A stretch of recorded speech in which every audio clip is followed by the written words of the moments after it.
டிஎன்பிஎஸ்சிலேருந்து ரீசெண்டாக வந்து அப்டேட்ஸ் பற்றி இந்த வீடியோவில் பார்க்கலாம். வீடியோவை ஸ்கிப் பண்ணாமல் ஃபுல்லாக பாருங்கள். இந்த இயருக்கு பார்த்தீங்கன்னா குரூப் 4 அண்ட் குரூப் 2 எக்ஸாம்ஸ் நடந்து முடிஞ்சிருச்சு.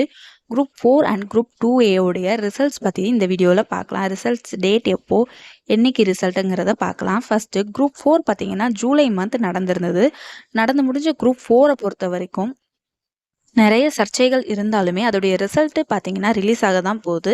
அடுத்து குரூப் 2A அதுவும் பார்த்தீங்கன்னா நடந்து முடிஞ்சிருச்சு. செப்டம்பர் 28 அன்னைக்கு குரூப் 2A எக்ஸாமும் நல்லபடியாக நடந்துருச்சு. 2A பொறுத்த வரைக்கும் குரூப் 4 லெவலுக்கு டஃப்பாக இல்லைனாலும் மாட்ரேட் டு டஃப் அந்த லெவலில் தான் இருந்தது. ஸோ இதுக்கான ரிசல்ட்ஸ் பற்றின அப்டேட்டை டிஎன்பிஎஸ்சி தலைவர் பிரபாகரன் அவர்களே பேட்டியில் சொல்லியிருக்காங்க.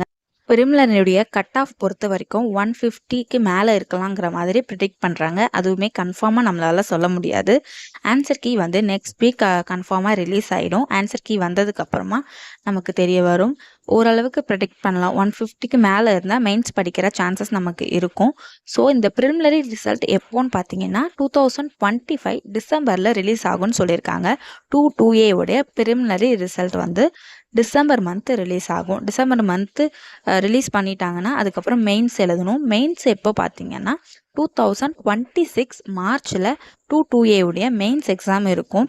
ஸோ ஓரளவுக்கு கட் ஆஃப் நீங்கள் எடுத்திருக்கீங்கன்னு கான்ஃபிடென்ட்டாக இருந்தீங்கன்னா மெயின்ஸுக்கு படிக்க வேண்டிய வேலைகளை நீங்கள் ஸ்டார்ட் பண்ணிடலாம். அடுத்து பார்த்தீங்கன்னா குரூப் 4 வந்து நடந்து முடிஞ்சிருச்சு. இதோடைய ரிசல்ட் எப்போ வருங்கிற மாதிரி ஆர்வமாக இருப்போம். ஏன்னா குரூப் 4 வந்து ரொம்ப ஒரு பெரிய விஷயமா தான் இருக்குது. குரூப் 4 பொறுத்த வரைக்கும் ரீ எக்ஸாம் வருமா அப்படிங்கிற மாதிரிலாம் நிறைய விஷயங்கள் ஓடிட்டு இருந்தது. குரூப் 4 பொறுத்த வரைக்கும் லாஸ்ட் வீக் பார்த்தீங்கன்னா வேகன்சி இன்க்ரீஸ் பண்ணியிருக்காங்க. 700+ வேகன்சிஸ் இன்க்ரீஸ் ஆகிருக்கு. இதோடைய ரிசல்ட் பொறுத்த வரைக்கும் அக்டோபர் மந்த் கன்ஃபார்ம் ரிலீஸ் ஆகிடும். அக்டோபர் மந்தில் பர்டிகுலராக 4th வீக்கில் தான் ரிசல்ட் வந்து வெளிவரப்போகுதுங்கிற மாதிரி பேட்டியில் சொல்லியிருக்காங்க. கண்டிப்பாக அவங்க சொன்ன டேட்லேயே டிஎன்பிஎஸ்சி அவங்களுடைய அப்டேட்ஸை கண்டிப்பாக கொடுத்துருவாங்க. ஸோ வெயிட் பண்ணி பார்க்கலாம். ரிசல்ட் வந்தால் தான் நமக்கு கட் ஆஃப் எந்த அளவுக்கு இருக்க போகுதுங்கிறத ப்ரெடிக்ட் பண்ண முடியும். கட் ஆஃப் பொறுத்த வரைக்கும் 160 170ங்கிறதெல்லாம் பாசிபிள் கிடையாது. கண்டிப்பாக கட் ஆஃப் குறையறதுக்குமே நிறைய வாய்ப்பு இருக்குது. எப்படி இருந்தாலுமே ரிசல்ட் வந்தால் தான் நம்ம ஒரு முடிவுக்கு வர முடியும். ஸோ ரிசல்ட்டுக்கு வந்து வெயிட் பண்ணுவோம். அதுக்கப்புறம் டிஎன்பிஎஸ்சியுடைய ஆனுவல் பிளானர் எப்போ ரிலீஸ் ஆகும்னு பார்த்தீங்கன்னா இந்த மந்த்து டிசம்பர்லேயே ரிலீஸ் ஆகும்னு சொல்லியிருக்காங்க.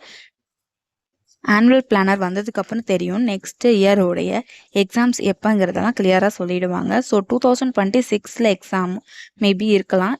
இயர் எண்டில் வரலாம், இல்லைனா 27 ஸ்டார்டிங்கில் இருக்கலாம். கண்டிப்பாக அடுத்தடுத்த எக்ஸாம்ஸ் வந்து கண்டிப்பாக இருக்கும். டிஎன்பிஎஸ்சியுமே அந்த மாதிரி தான் சொல்லியிருக்காங்க. பிளானர் ரிலீஸ் ஆனால் நமக்கு தெரிஞ்சிடும். அவங்க கரெக்டாக சொன்ன டேட்டில் தான் அப்டேட்ஸ் எல்லாமே கொடுத்துட்ருக்காங்க. ஸோ எல்லாமே நம்ம வெயிட் பண்ணுவோம். நெக்ஸ்ட் ஒரு வீடியோவில் பார்க்கலாம். தேங்க்ஸ் ஃபார் வாட்சிங்.